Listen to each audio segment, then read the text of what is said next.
Hi, my name is Jen Hageman, and I am an equine equipment designer, and my specialty is integrating top performance textiles and impact technologies into equine equipment. There have been so many requests for saddle pads. I can't possibly go through them all, so this is a video I'm making to give you the knowledge and the confidence to go into any tack shop anywhere throughout the world and pick the materials that are best for you and your horse. These are the four things, there's only four things I'm really looking at that when I'm looking at any of these saddle pads. So the first one is impact technology. Why? Because equestrian sports rates in the top impact sports in the world. We're in the top 3 actually. We're actually rated strike impact ratios to that of motocross. We consistently rate in the top 10 most dangerous sports in the world. Why? Because when we come out of the tack, we don't do very well. We get injured a lot, and we die. So that's where we get our ratings, and so impact strategies are one of the ways that we can keep in the tack, and this video again is for saddle pads. So marble, bowling ball, ball bearing, golf ball. I don't recommend a bowling ball actually. But when you're going to a tack store, there's a couple things you need to bring, and a marble or a ball bearing or a golf ball, baseball is one of the things I recommend to test the strategies or test the claims of the manufacturer. Why? Because any Tom, Dick, or Harry, or Sue, Mary Beth, or Jane can put anything on this market. There are no ASTM standards. Anybody can put something on this market and sell it, and they do. There are plenty of companies that are from overseas that put stuff on our market that have never even seen a horse. I've been there. So keep that in mind. If there is most ethical companies, if they have an impact technology, they're going to tell you what it is. So you can look up on, you can Google it, or you can look up on YouTube, and like, you know, XRD or Zoom Bang or whatever, they're going to tell you what it is because they're going to, it's logical. They're going to draft off of that marketing. When they're using or adapting something that's suboptimal, usually they rename it. If they're using a flooring substrate, or they're using whatever, they're going to give it some fancy name that you can't look up and check the properties for yourself. So it doesn't really make any sense. So again, bring in, check for yourself. We are accompanied today in this video by our new adoptee to the family. This is Piccolo. He came to, hi, sorry, but you're in the middle of a video. Yes, he wanted to come join us today. We adopted him from the shelter just a couple days ago, so you can sit there, sweetheart. Keep my ankle warm. I broke my ankle the other day. So, impact strategies. This is a saddle panel out of a very high-end French saddle. This is what I am absolutely not looking for. That is called a load and an unload, and most of the polymers that we're adapting into the industry are made from the footwear industry. So they have a, think about your tennis shoe, they have the load, and then they have the spring. Am I taking too much room? No, okay. The spring up, and that is that's where you get the claims of less fatigue, higher performance, because it has the load and then it has the unload, and that's what you're seeing here. So you have something that has that kickback. In a sport where we get injured and we die coming out of the tack, we don't want any type of energy return. That's just common sense in either our panels, in our saddles, or our saddle pads. So there's the worst case scenario. This is a 1/2 inch wool felt. It's a very good wool felt. You can see it's kind of benign. So that's your middle. And this is a piece of XRD that I constantly show. And you'll see how, no matter where I put that, it's going to do its job. So, impact protection. And there's the bowling ball, and I use the 10-pound bowling ball again because it is indicative of the kinetic energy between a horse and a rider. So 20% is the rider, 80% is the horse. So here's your little marble. There's that. And you can see, yeah. So even if you were to do it, you know, you're going to see that bounce. So you get the idea. So the next thing, moving on, impact strategies. Bring your golf ball, your baseball, your marble to the tack store. The next thing you're going to see is, check for is breathability. I'm constantly checking to see if something breathes. Why? Because horses' backs function at typically about 102. They run higher temperatures than us. They need more breathable textiles than we do. So everything in my office has lipstick marks where I'm checking to feel my breath through the other side. Breathe through it. It's as simple as that. Breathe through it. Is it breathable? Breathe through it. If you can feel your breath, then it is breathable. We can label things. Remember, what is breathable at 68 degrees, i.e. a human being, no textile is made for the equine industry. None. Not one. We're adapting it. So they're all made for human beings. Human beings function most comfortably at 68 degrees. Horses are at 102. That's quite a span. You need to breathe through it. They can label it breathable. They can label a piece of wood breathable. But because of the ASTM standards, or lack thereof, so just breathe. Yeah, that's why I use fleece. But there are plenty of materials out there that are plenty of pads out there that do not have fleece, that are very breathable for people out there that have you know, one of the biggest issues is a lot of trail riders, people that go out on trail endurance, burrs. You don't want burrs. You don't want fleece. I get it. You know, but just breathe through it. If it's breathing and you can feel your breath, then it's good materials. The materials cannot do anything that they were not designed to do. So as long as you know your materials, you can get through all the marketing crap. The next thing is design. So if you have, look at the profiles for your high wither. If you've got shark fins, you're going to want something like this. You know, and remember, this is about 4 inches, your hand, so you can go in there and see that this is about a 3-inch profile. So if you have a horse with pronounced withers, you're going to want this higher profile. You're always looking for the back profile. I hear all the time something won't stay, my saddle plaid won't stay in place is what I hear. And so they get, what do you recommend for, you know, grippy stuff?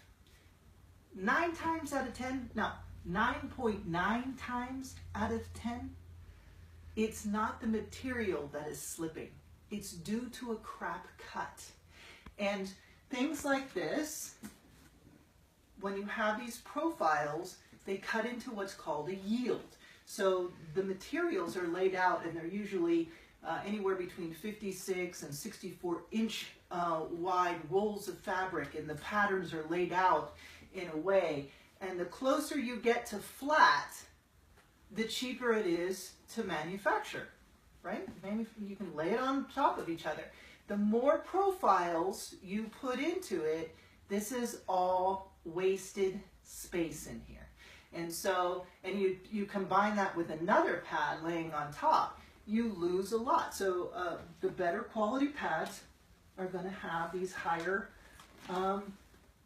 profiles. But that doesn't mean you always need them. If you have a mutton withered quarter horse, what's the point? You know, it's just extra fabric that you're not going to use up. So look at your horse's back, get that mental image. You know this is about 4 inches. Measure when you're going in, think. If it's, you know, look at that profile and design. If it's got sticky stuff on it already, I'm already going, because a design and a cut works with the anatomy. A good design and cut works with the anatomy of a horse. And remember, they're moving on the contralateral, so even 1/4 of an inch. This is why they use all that rug stop and that sticky stuff. 1/4 of an inch will get a pad to inchworm out from underneath the saddle. For instance, as a designer, I can tell you the shaped pads, man, they're a freaking nightmare. They have to be spot on to get all the points of the saddle tree and then the horse, and then you don't want any type of, otherwise they just shimmy right out the back. The last point, we've gone over impact, we've gone over breathability, just breathe through it. So, you know, bring your bowling ball, or excuse me, bring your golf ball, bring your marble, take off your lipstick, be prepared to breathe through stuff. Look at your, you know, put your hand up on your horse's withers, get a mental image of that back before you go into the tack store. And the last thing is something I have not touched on, and it's probably the most critical, and that nobody talks about. So nobody talks about this, and I don't know why, other than it allows manufacturers to get away with using really crap materials, and it allows manufacturers from overseas that have there are manufacturers from overseas that have never even seen a horse making equipment for our market. Been there, done it, seen it, my own eyes. It's incredible. So this is where your due diligence comes in. And we're going to talk about, this goes into a little bit of the biomechanics and the physiology of horses, and it is the second most critical thing I can tell you about what I am looking for in a saddle pad, and that is expansion outward. So I take the shock absorbing technology, I take the breathable textiles, and I take the design and cut and see how they all function in the ability to allow the soft tissue, the longissimus muscle, to expand underneath. And what I'm trying to say is, the analogy I give when I'm out and about is that of a blood pressure cuff. So if you were to put a blood pressure cuff on your bicep and tighten it down just where you would a saddle, a cinch, or a girth, and just snug it down, and then you started lifting a weight, what is going to happen? It's going to eventually get very tight. And you keep working, and it's eventually going to stop the flow of oxygenated blood to the soft tissue you are actually trying to develop and condition. It had nothing to do with you adjusting the fit of the saddle, the girth, and the cinch. It's the expansion of the soft tissue outwards. Soft tissue cannot expand in anything that is not equal or lesser density. That is a physical law. Mammalian soft tissue, whether it be ours, our horses, our dogs, a rhino's, a giraffe's, or you get my point.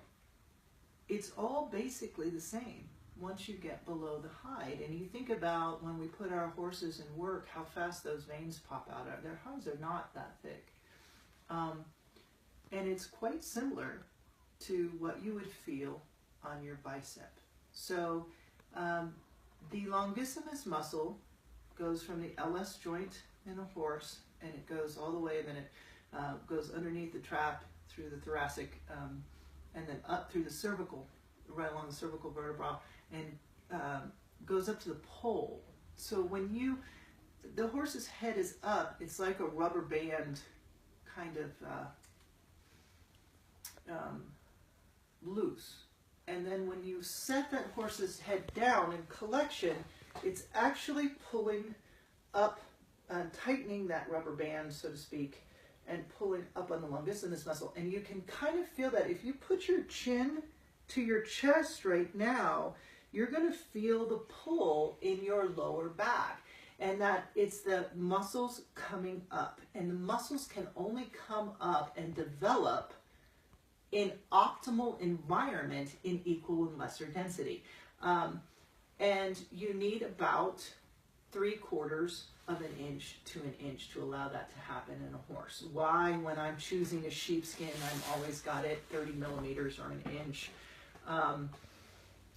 You know, I use sheepskin for breathability, yes, but that's also the other reason I'm allowing for the soft tissue expansion. The XRD is a density that allows the soft tissue to expand. There's something like this thin line with a saddle that has the fleece on the bottom is going to be perfect. It's going to allow for that soft tissue expansion. If it does not go around your bicep comfortably, if it starts to bite into your skin, it is going to do the same thing for your horse. This is the #1 reason I don't use felt. People are, why not? You know, it's such a tradition. Yes, it is a tradition. When you put a felt pad, and I don't care whether it is a ortho grade, whether it is a medical grade, whether it is 1/2 inch, 1 inch, I don't care if it's 4 inches, I don't care if it's the last roll of felt from the lost city of Atlantis that was put together by fairies and sprinkled with pixie dust. When you put it on your horse, you're going to see the ridge.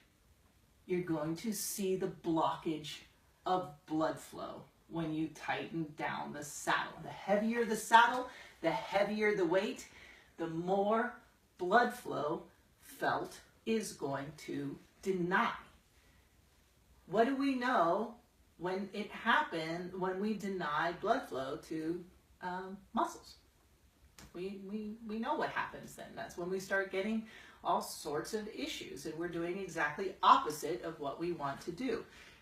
Blood flow is incredibly delicate, and muscles start to develop right out of the gate, literally. Think about those of you with teenage boys out there who are, you know, pumping iron or lifting weights right before a date, or there's a lot of physique builders in our bodybuilders in our industry as well.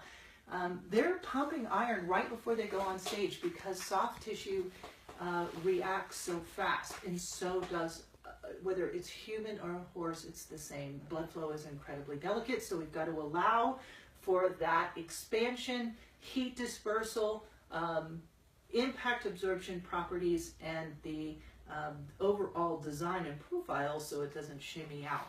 But the second most important thing is the ability to for that soft tissue to expand. So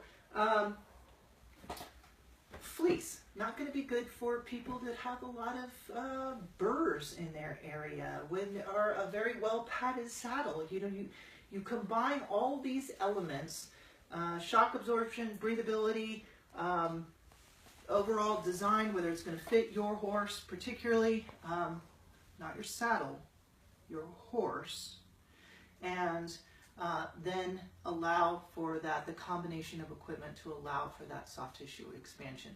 Those are the 4 elements that when you go into a tack store looking for a pad, there's so many on the market that you know, I can't possibly get to them all fast enough, but with this information, you guys can all go pick the best thing for you and your horse right now, any day of the week. And if there is some of the technologies are more complicated, and such as the gels or the molecular impact technologies, I'm here for that, and I can help you do that, but you can decide the rest. So does that make sense, Piccolo? Yeah, he says it makes sense. So, okay, so that's this video, and hopefully that helps, and we'll be putting out more here shortly, and happy Thanksgiving.